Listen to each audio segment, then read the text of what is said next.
Hey everyone, welcome back to LightHearted. I'm Britton. And I'm Rachel. Today's episode is coming for that version of you that is tired of pretending, tired of performing, tired of shape-shifting into whatever the world wants you to be. We weren't made to fit in. We just weren't. We were made to stand out, but the pressure to conform is very, very loud. So today we're talking about how to be real in a world that wants you to be anything but.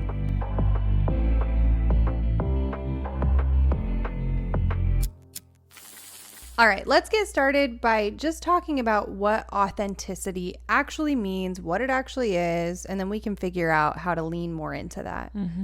It's not just being different or rebellious. It's living in alignment with who you actually are, even when it's a little bit uncomfortable. Yeah. And it will be. Yep, for sure. It's letting go of that version of you that just exists to be accepted. Authenticity isn't about being loud or edgy or even out there. It's being honest. It's about choosing truth over approval. We do just want to add a little disclaimer here, though, that if you're looking for a reason to justify being rude or inconsiderate to others under the guise of just being yourself, this episode is not for you. We will not be giving that to you. We're speaking to those who genuinely struggle with embracing their true selves in a world that pressures them to conform. Yeah. So as you guys know, in season 3, we have been incorporating some good questions. That way you guys can really think about it and answer them, and then we'll answer some of them as well. We also have some journal pages that if you'd like, you can print out. It has all the questions on there, and then you can really spend time diving deeper and really thinking about it and maybe making some changes. Yeah. So those are all linked below. We'll remind you at the end too. Where in your life are you shrinking to make other people comfortable? Do you have an answer for that one? Yeah, I think I can't really think of like a specific area of my life, but I can think about specific people that I'm like, I just have to make myself small around you. Yeah. And I don't really love that. No, not my favorite. Yeah. What about you? Can you think of anywhere? No, not specific things. I didn't really think about specific people, but that makes so much sense because we do that. The next one we've got is, what part of yourself do you only show when it feels safe? I think just like the funny side of me and just like the playful, being a little bit crazy side of me, I don't show that unless I really like you. Yeah. Or, you know what I mean? Or in a safe environment, because I feel like growing up, I always struggled and still do to some extent with, like, I can be a little bit silly. Actually, scratch that. I can be really silly sometimes and just act crazy. And I was always kind of the immature friend. But it wasn't because I was immature or not smart. It was just because I acted that way sometimes, just because that's part of my personality. Yeah. And so I feel like I was always looked down on in scenarios because people were just like, well, but like, you just don't know. That's Rachel. Yeah. Yeah. And so then I was like trying to not do that because I didn't want to be looked at as like the immature one. I think that makes sense. Yeah. I think it's hard to be the like funny, silly person too, because it's really fun, but then people don't take you seriously sometimes. Yeah. Like if you're actually being serious, they're just like, oh. Yeah. So then it's like, how much of that do you show? Can you surround yourself with people who will take you seriously and also think you're funny? Yep. It's hard to find balance. This one is a good one. Who are you when no one's watching, or do you even like that version of you more? I hate that question. We're just like, do you think you like the version of you around people more, or like? I think I like parts of me around other people and then parts of me when I'm alone. Yeah. Or like parts of me when I'm just with my family or Yeah. when I'm with my friends, or I think, yeah. I agree. But I wouldn't just be like, man, I really like alone Britton more than any other version of Britton. Yeah. I don't know if that's true. I think there was times in my life where Yeah. I liked alone me better. Yeah. I agree with that. Because, you know, as a kid and a teenager, you're like insecure about who you are. So and even adults, let's be real. It's nice to be alone for a minute. It's nice to be alone for a minute and just, yeah. Yeah. It's so much easier to talk to yourself because you fully understand yourself. Yeah. You know what I It's mean? like you're not backtracking to explain things. Like, you know what you're trying to say and your meaning behind whatever it is. And so it's like, it's hard when you're talking to other people and they don't understand you. I think, so I grew up in a house with a lot of kids as well. And my chore that I had was vacuuming. I had to vacuum the whole house. And that was my favorite chore ever because I would interview myself while I was vacuuming. And I feel like in my like quiet, alone vacuuming time, like that's when I got to know myself better. Yeah. So I definitely think to get to know yourself, you have to spend time alone. Yeah, for sure. But then like, I think hanging out with the right people can pull the fun parts out of you or like pull the thoughtful parts out of you or whatever. I agree. Yeah. It's so interesting meeting people and them bringing parts of you out that you just didn't know you had. Yeah. Like, it's weird. It's not like they changed you. It was just like, oh, like they made you feel comfortable enough to show this. Yeah. And made you discover a part of you that maybe you were missing out on. I think that's really cool. Like, you've done that for me so much. Like, I'm like, who am I? I don't even know anymore. You're so brave. I love it. I love it. No, it's cool. Like, it's cool seeing other people change. And then, like, it's been cool to, like, meet people that I'm like, oh, man, I can just be myself around you. That's really weird. That's really weird. Like, that's really weird. Because even, like, when we're driving in the car, I know that I'm comfortable around somebody when I don't feel like I need to like fill every piece of silence. Yeah.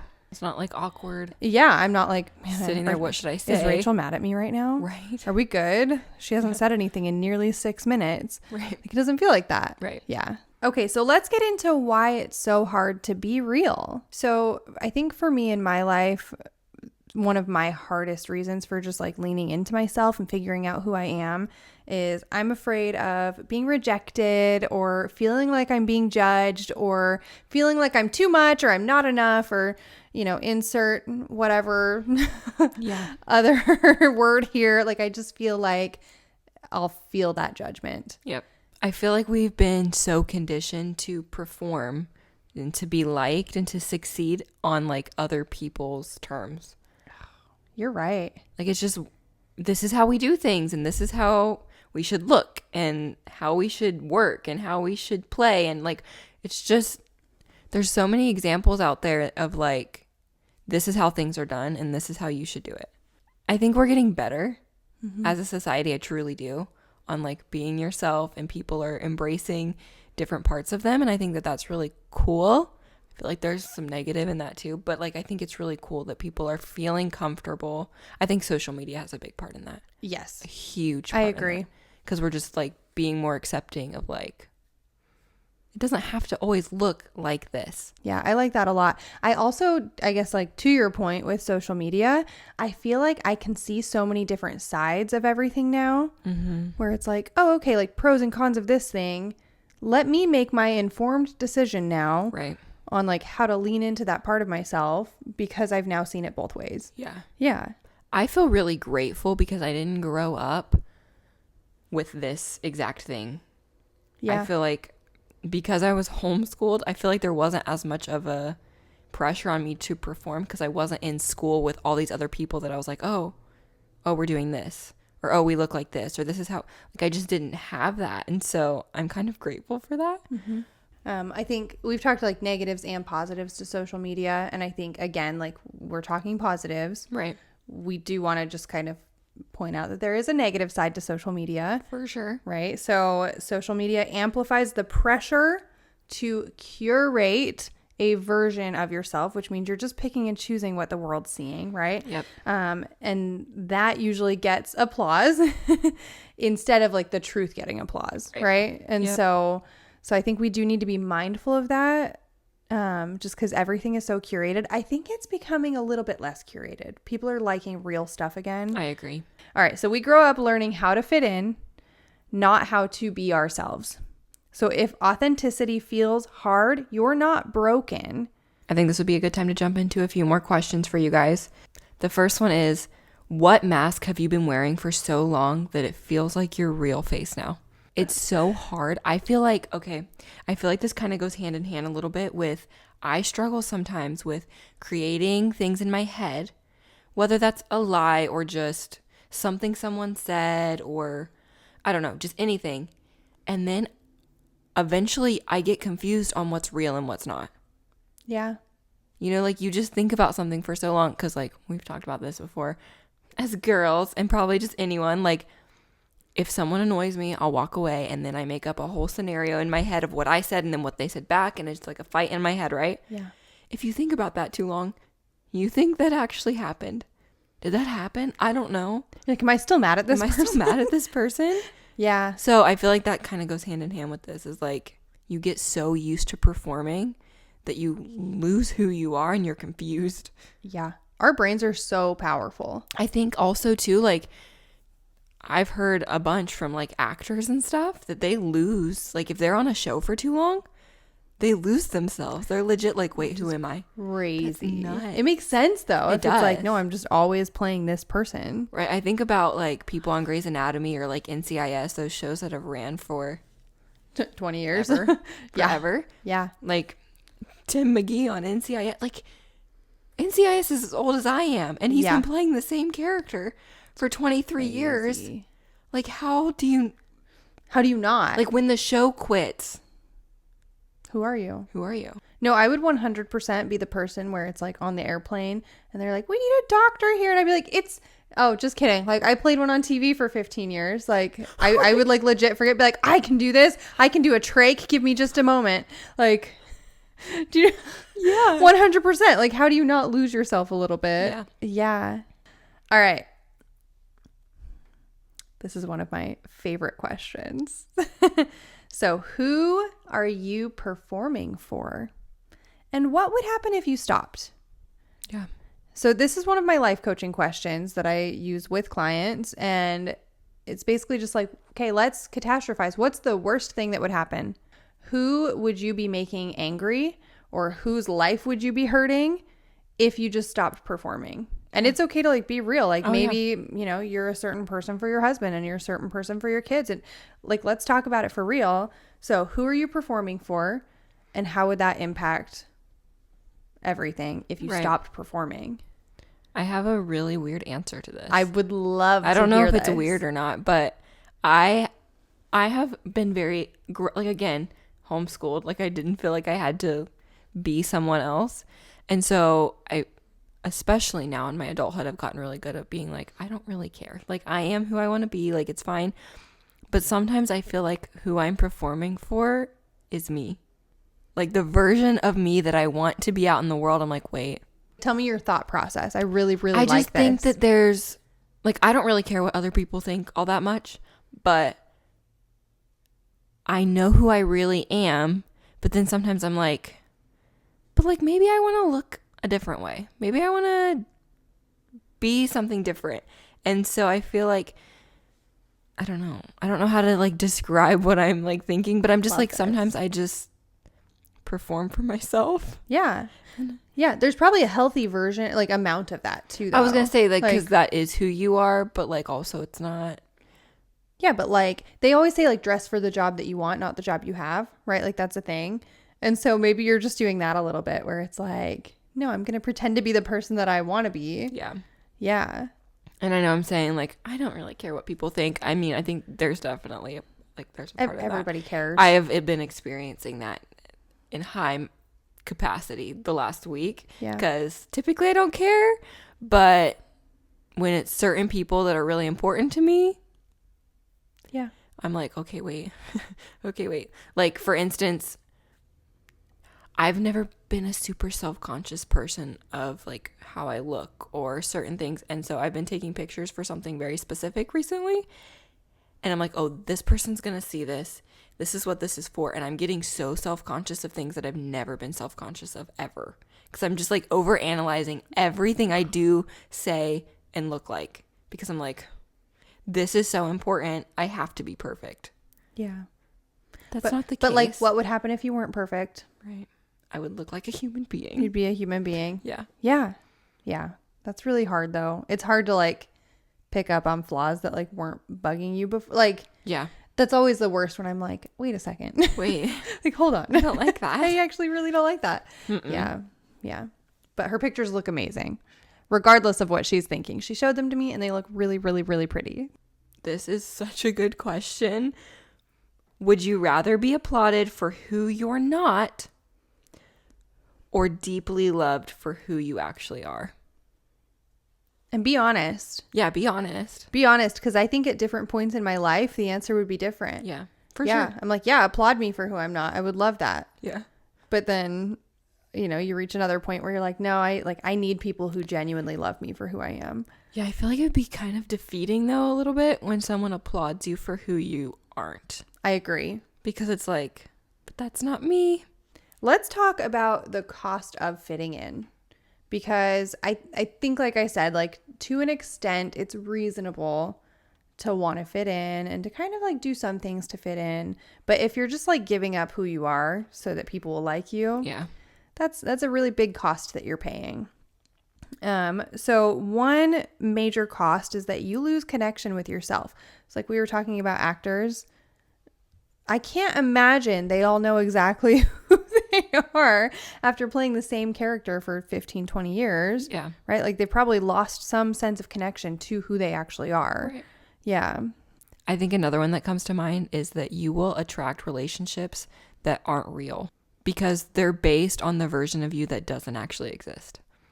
Yeah. How crazy is that? That's wild. That makes me think about all of the people that I know and how many of them I actually know. Oh. Ooh, I don't like that. I don't like that either. I I'm don't like like that how many at all. people am I friends with or that I never actually have known them? Yeah. I don't like that. I saw on a TV show once, and I'm sure this has happened in real life, but I saw, and it was like a couple, and they were planning their wedding, and the guy was just going along with everything she said, and she thought they had everything in common, but in reality, he was just pretending to have everything in common and like creating this false version of him to be with her, and then it got down to it, and he was like, this is not, like, I hate fish, and I don't like roses, and like all of these things that she thought, and it's like, that's horrible. That's insane. Yeah, so I'm sure stuff like that has happened in real life, but I hope not. I mean, I think I've had small versions of that in my life where I'm yeah, for sure. That's a big scale. Let's just say. I actually have like kind of a funny story of Jordan and I both doing that to each other. Okay. So, Jordan's favorite food was not Jersey Mike's. It was Jimmy John's, a Jimmy John's sandwich. Okay. And so like probably once a weekend I would go and I would get him a Jimmy John's sandwich and I would go and I would take it to him and I was super nice and it was really cute. And we would go there on date nights and we would whatever. And then he would surprise me with Jimmy John's sandwiches. And I can't remember who finally folded. Okay. But one of us finally was just like, hey, I need to tell you that I actually really don't like Jimmy John's. So I think he said it first and was like, I don't like Jimmy John's. We're spending a lot of money there. And I was like, I hate eating there. Like, I hate it. This whole time, we both just thought each other liked it. And so we've been spending all of our time, all of our money on going to Jimmy John's Please together. tell me you weren't married. I think it was like in the dating, or it was like freshly married, like very freshly married. And we were both like still trying to be nice and like take care of each other, you know, but it was just like, if one of us just would have said something, but we were both like, oh, I'll pretend to like it because I know how much you like it. But like, turns out neither of us wanted to go. And so, and I'm like, there's a lesson here. Yeah. And now we've applied that to other things where it's like, okay, is this a Jimmy John situation? That's like, do we both hate this? Okay. Funny. Okay. That's funny. Be yourself. Okay. I think the last thing that I can think of, as far as like a cost goes, is that you just feel it. You feel exhausted. You feel empty. Even when you're like successful in fitting in, you have lots of friends, you are dating the person you want to be dating, like you're going to be exhausted by your life because you're not being yourself. Right. Yeah.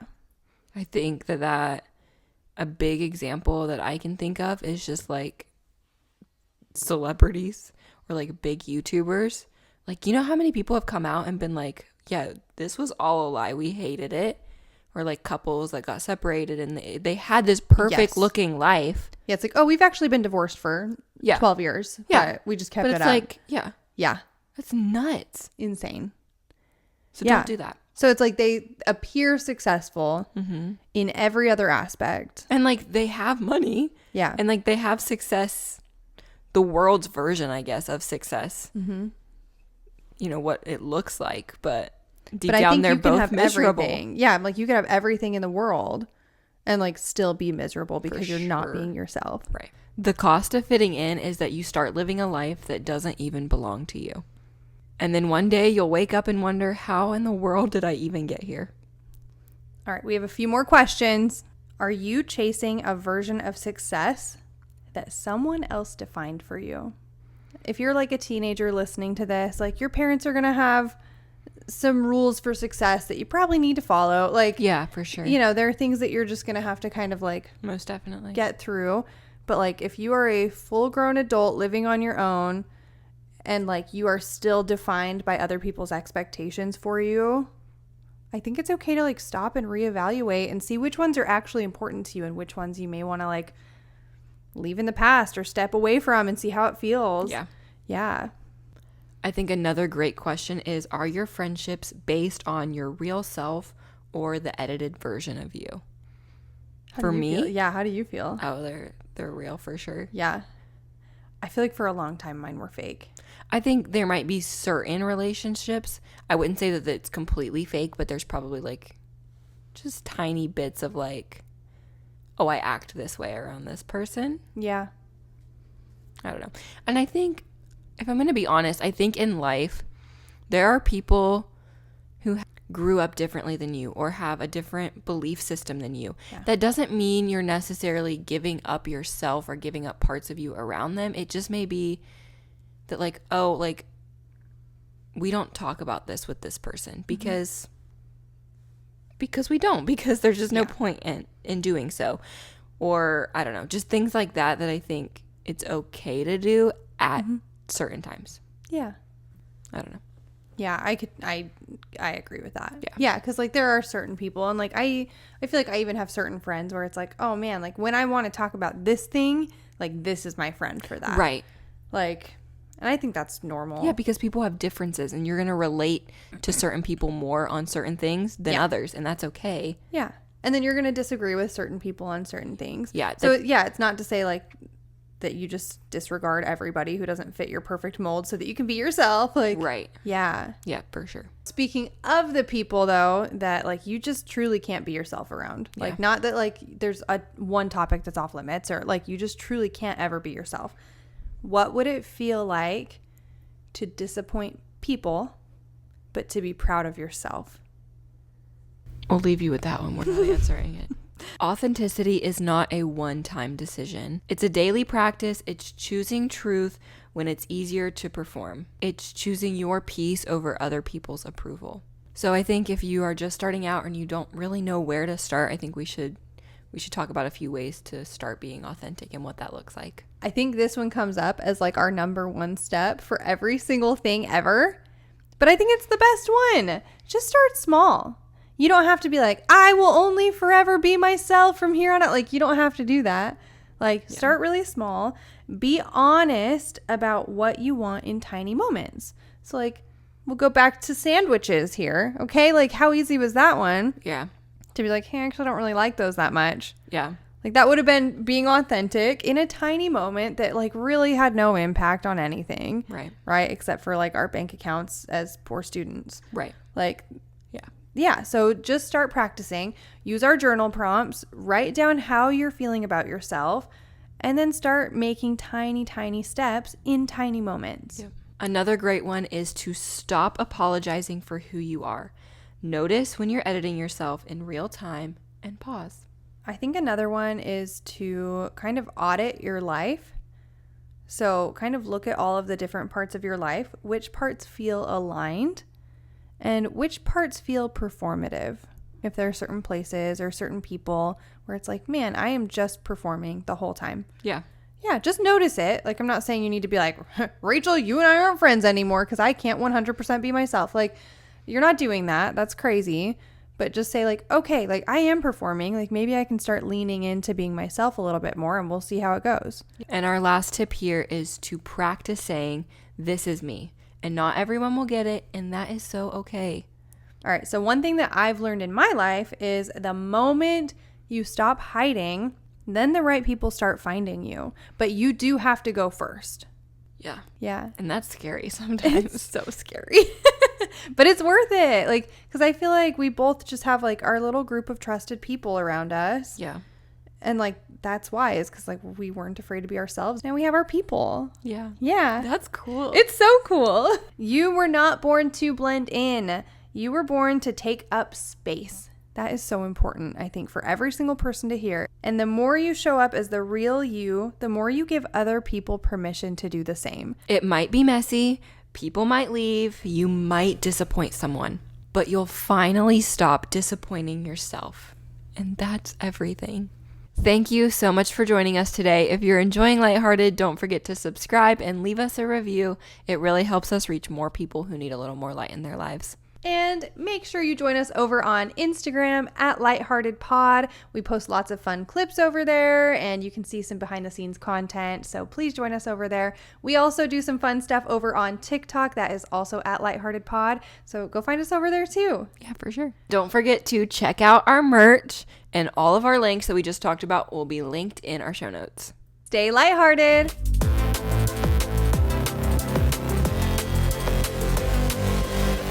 This podcast was recorded on Buzzsprout in West Virginia.